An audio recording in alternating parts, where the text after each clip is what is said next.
welcome to me playing some more automation to BeamNG. AutoGames, Season 1, affordable two-door car thingy. I'm just gonna call it affordable. Affordable car is what we're building. We're gonna call the Tijuana, the car. Cool. Your school translate to get that name. It's literally just Japanese for affordable. Actually, affordable, and well, Tijuana is affordable, and Kayaku is price, as far as Google Translate can tell me. And I'm too lazy to actually Google further to make sure that that is correct. But well, Tijuana sounds like a good, car brand name. Now, affordable, not dirt cheap like the Chinese one. No, but the Chinese reasonable, but still usable. The production efficient. Let's steal. Engine time is way short on this one. This is a ladder. Oh, yeah, you can't have a re-engine in this one. Really? Is it because? Oh, so ladder makes it that I can't. Huh. Significantly reduced production efficiency. Shit. See, I would have loved to have a rear engine car.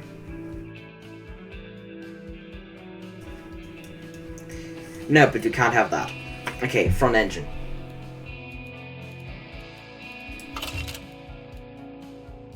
I'm just gonna go with coiled front and back. Well, front. Maybe the rear gets a semi-trailing arm. The first one is too much. Let's get the rear a semi-trailing arm. Just because it's a bit better. Okay. Then, new engine. I am thinking an inline-4. We come with an inline-3, we have V12 in one car, we have V8, we use a V16, we have a car with a boxer, we have two cars with boxers. An inline-6 is too much, and an 3 is too little. So we're going with an inline-4. I really like watching the pistons, I don't know. Anyways. Push rod is too low. Direct acting overhead cam, maybe.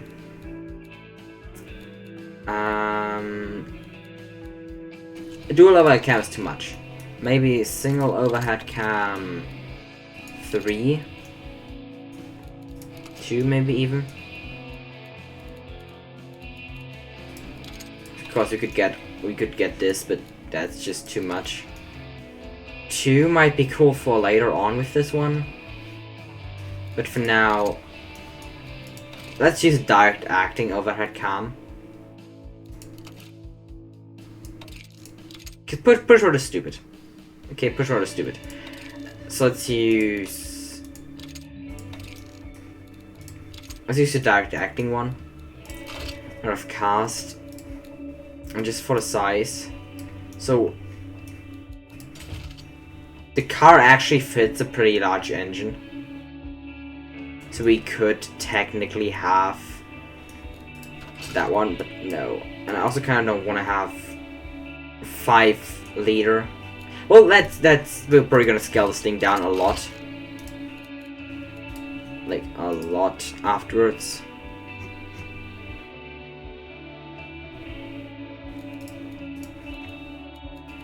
Let's actually go with this Eco. And some regular leaded. So basically the Eco doesn't do shit because it's leaded. So maybe we can use the quality fuel on this one. We'll see.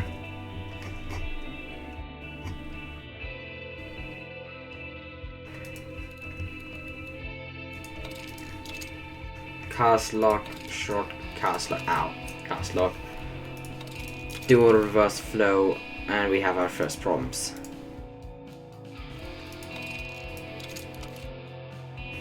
Oh. Is this too much?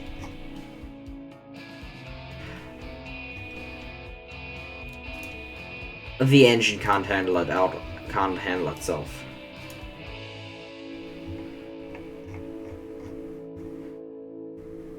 make it a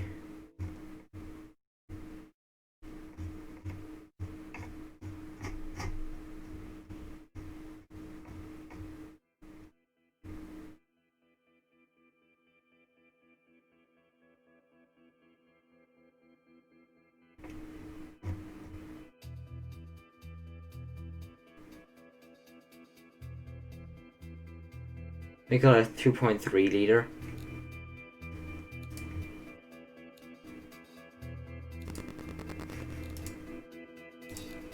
We have too high of an RPM limit.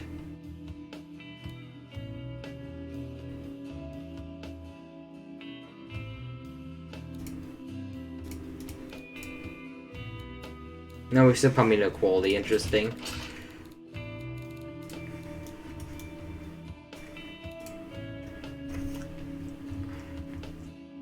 Which makes this guy actually one of the more economical cars that I've built. Not a lot, but a bit economical. It requires a lot of cooling. And that is too rich, so it's literally on the edge. That's actual kind of good.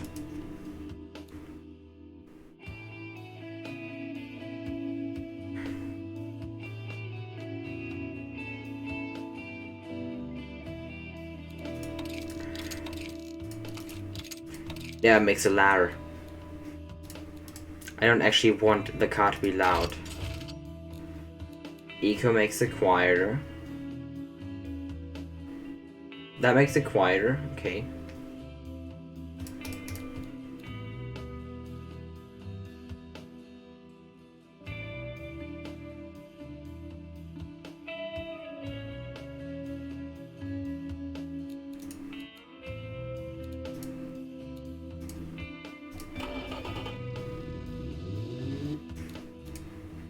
Honestly, how much does it cost? That's fine. That's from 955. Why can't I choose a 955 thing?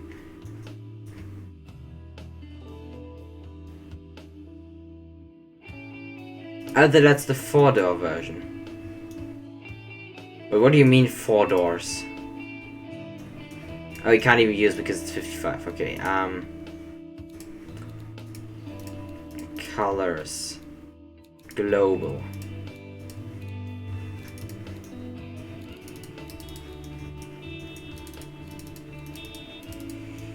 Oh god, what the fuck?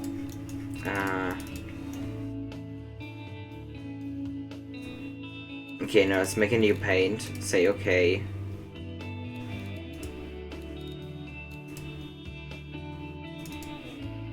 And then this new paint. Edit. Advanced.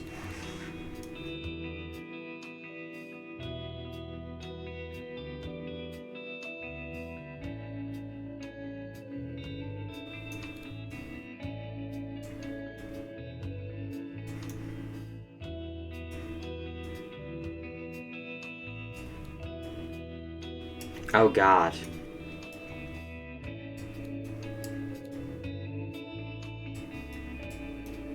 We can technically have a car look like this, which I personally hate.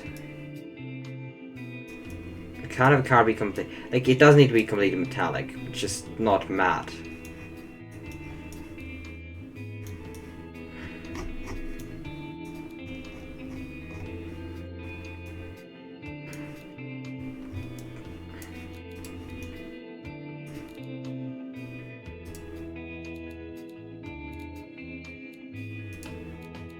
Here we go. Alright, let's keep going.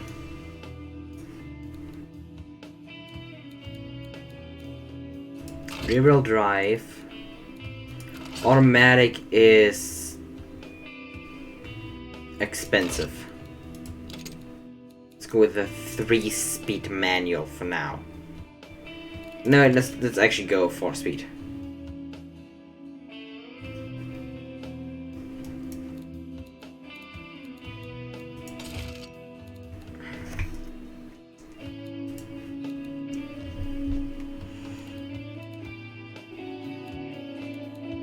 Heart long life.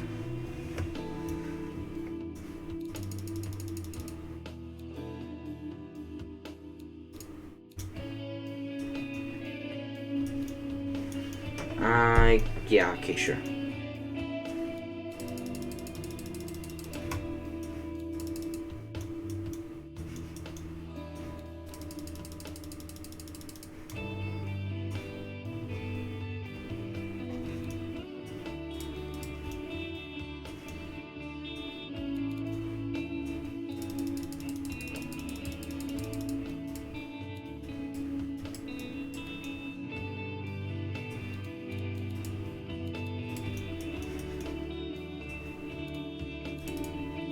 There, that's better.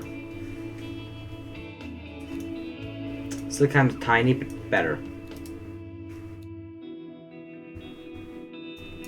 We're gonna have to make these as big as they get.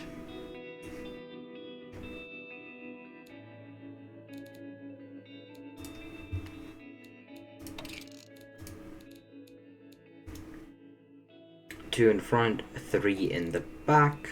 Standard normal, probably. With some standard 40s.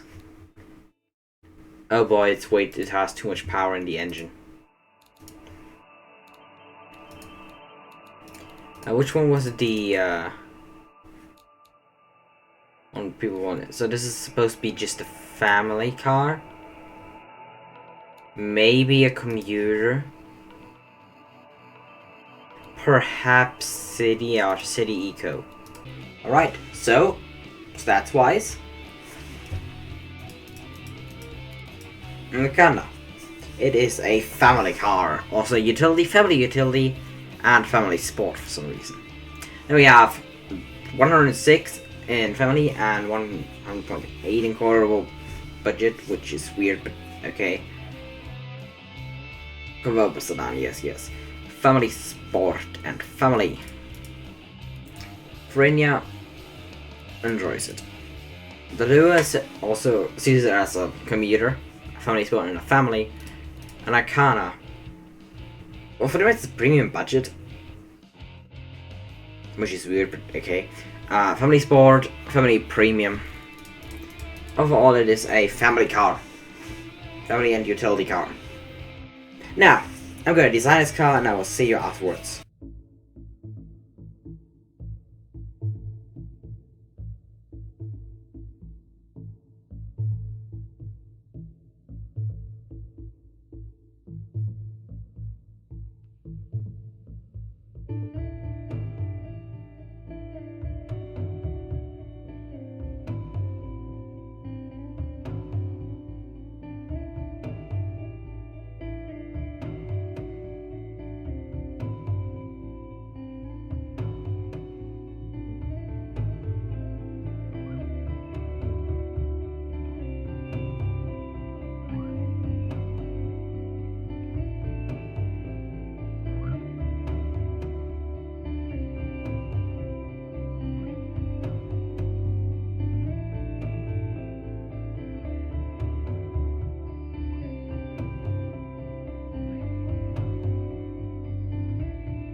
And there we have it. The car. The Tegorona Kakaku. And in the background, you can see the China Turismo, which is slow compared to the Tegorona Kakaku. Which you can see here, full moonlight driving along this road. So for this one, I actually looked at 1950s family cars, which is why this one actually looks kind of presentable, except for the back, which I had to improvise because a mod that I had used prior to this that had some really good taillights that would have fit perfectly on this body sadly was discontinued, and I could not use those fixtures, so that was annoying. I tried my best and do hope that you like it. As the hood ornament, I decided on a koi fish, which, you know, it's Japanese, it's the Tegona. So I thought, yeah, a koi fish makes sense.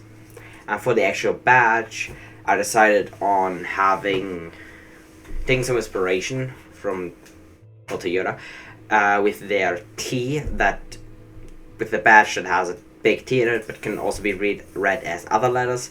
Though I had no idea how to actually do something that awesome, so I decided to just do a T and an E, combine a T and an E to get Tegona, and just put that inside of an emblem thingy. Magic. But yeah,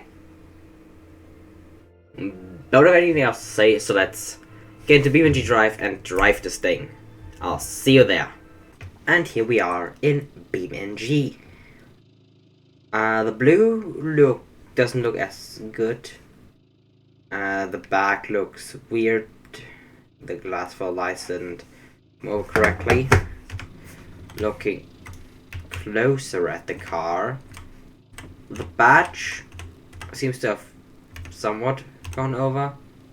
The bigger E though is a bit weird. I shall use the normal E from now on.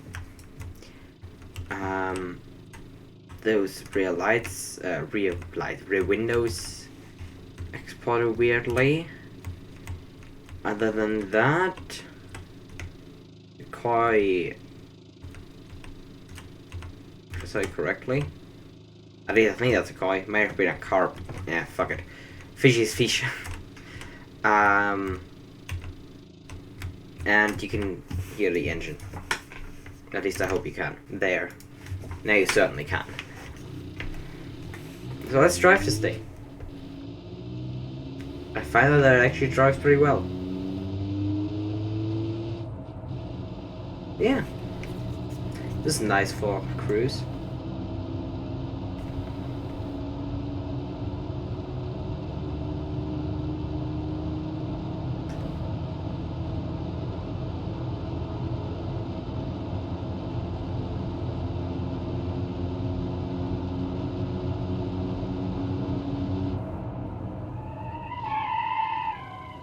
The brakes are good. How does the blinkers look? Look fine.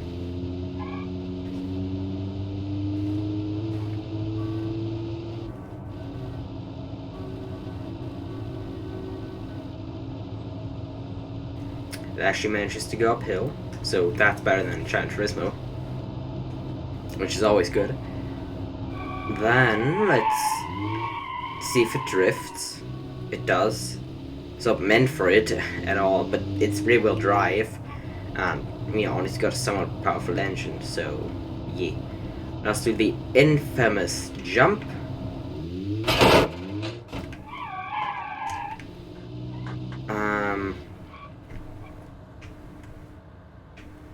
This actually survived pretty well. Awesome.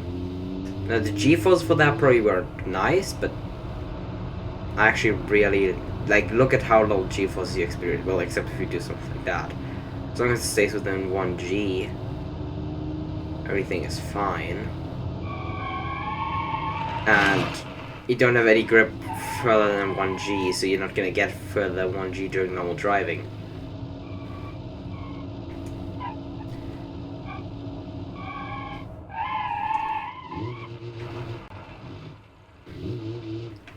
Actually drives really well. Okay, let's set a spawn point here and reset. And then let's actually see if I can... There we go. The game sadly shifted for me. So...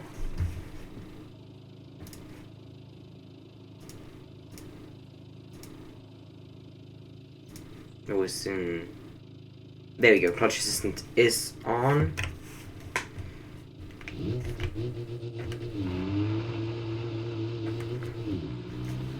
That's all I wanted. Just a good launch. Alright. Suspension seems to actually be doing its job. The wheels aren't... Well, the wheels are hard long life, so technically they should have some sort of grip, but they are obviously very thin wheels for cost reasons. So we're obviously lacking in some grip, but that is no problem because we have the power to just use those spinning rear wheels to control the car. That's not how that works at all. Fuck it. Yeah, vehicle. Right, uphill. Oh, we lost license plate again. We are losing speed, but we go down a gear and everything works again. Plus we actually have 3 gears, so you know, all fine and dandy, and all of them are actually pretty long gears.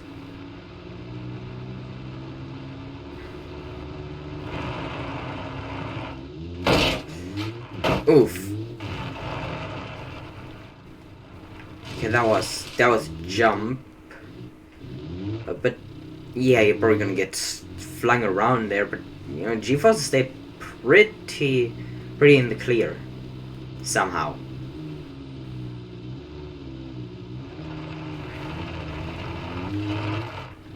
But yeah, this car obviously is meant for roads like these, which is exactly why we're testing it on them. Testing the car on these roads. There we go.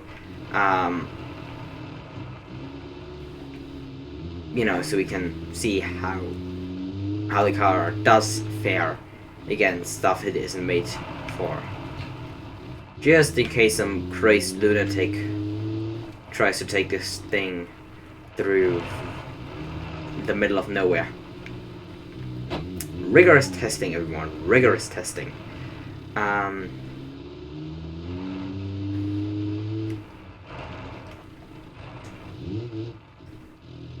There you go. Let's accelerate and do that jump. That's pretty fine, pretty fine. We are gonna try and do this one.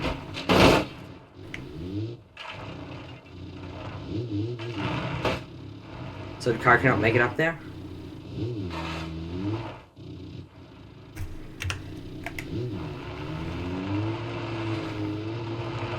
Sadly not. Okay.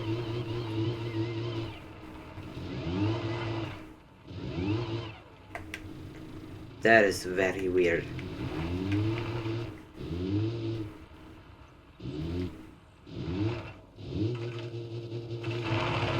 Okay, so the car can't make it up there either.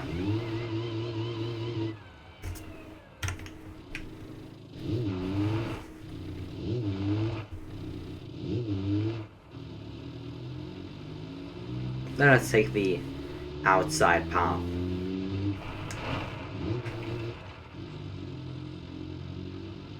And make our way back down and over to the handling course.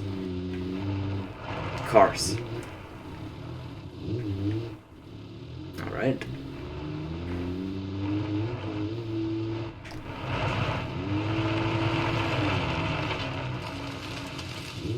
Perfect. Alright. There we go. See the weird thing where you use this piece of dirt as banking. And there we go. We're not gonna brake, we're just gonna go full speed, well, as full of speed as this car can get. Right into the handling course. Tight corners. Well, you know. Yeah, we're going 60, so it's not like this is gonna be hard for this car. He says, and doesn't have enough cornering grip.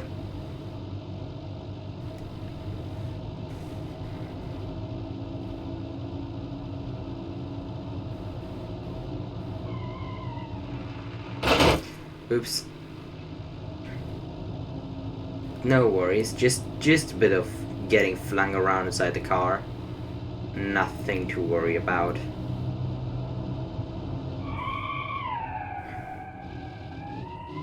And if the gas all.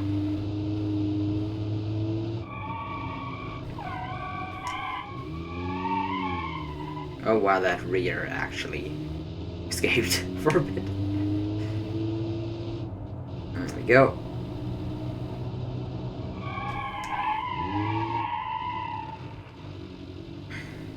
There we go.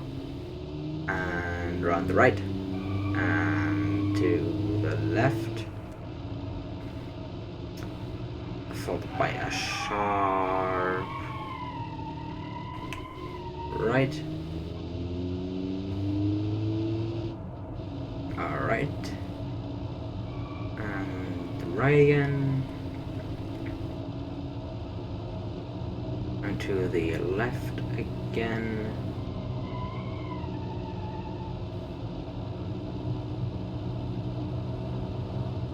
And that's the handling circuit. I will see you on the racetrack. And there we are at the racetrack. Let's go.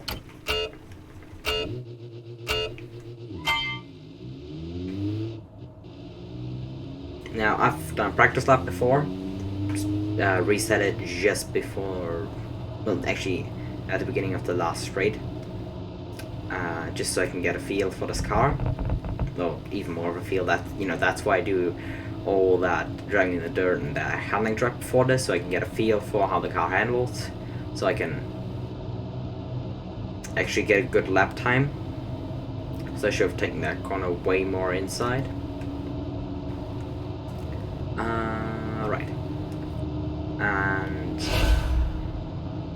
well, this corner does, like, none of the only corners that need braking are the one we're coming up on. Ban Hammerhead. That's braking line. I was not what I was planning, but okay. I'm getting to Castle's Carousel.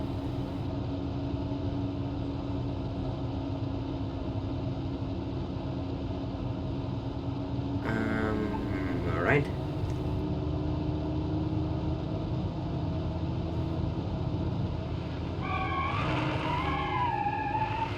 There we go.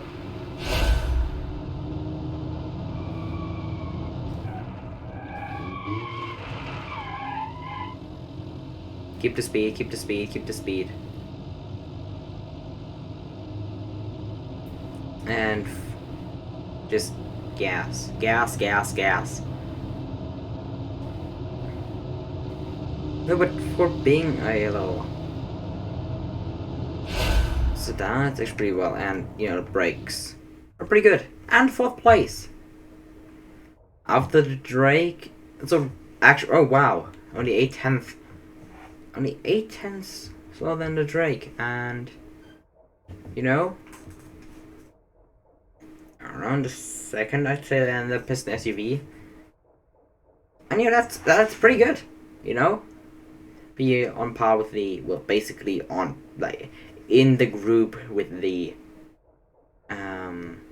Dragon Breath, the Piston SUV, the Viper Finite, the Admiral Spec, the Massive Able. You know, that's good. If Bane back here would have not been good. And yeah, it's kind of weird that this thing is better than the Falcon Fam. Though the Falcon Fam is more luxury, so it's heavier. So that's probably part of it. That's it for this episode.